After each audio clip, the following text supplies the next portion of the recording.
Très belle deuxième journée pour les spectateurs de l'Alstom Open de France à Guyancourt. Journée plus compliquée pour les joueurs qui souffrent sur le redoutable parcours de cette édition 2013. Matt Kuchar, l'Américain, pour sa première visite à Paris, n'est pas passé loin de la sortie prématurée.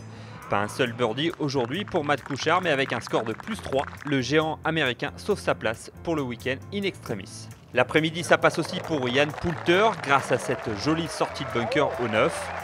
L'Anglais, auteur d'une carte de 71, est à +2 en 44e position.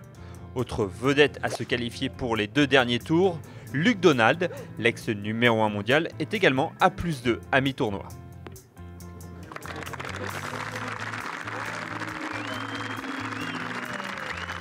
Les deux meilleurs Français sont Romain Wattel et Grégory Bourdi, ici au trou numéro 3. Le Bordelais, auteur d'un hybride prodigieux pour sauver son par sur ce par 5, a rendu une carte de 73. Dans le par après 2 tours, comme son compagnon d'entraînement, il n'accuse que 6 coups de retard sur la tête.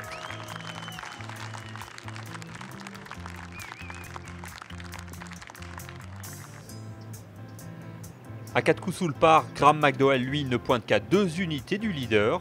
Cette saison, le Nord-Irlandais, auteur de ce fabuleux coup de wedge au 14, affiche déjà 2 succès au compteur et sera à surveiller de très près ce week-end.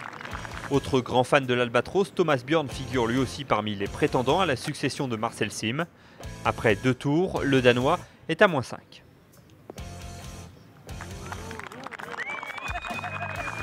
Avec des joueurs du calibre de McDowell et Bjorn lancés à ses trousses, le Paraguayen Fabricio Zanotti a encore du pain sur la planche.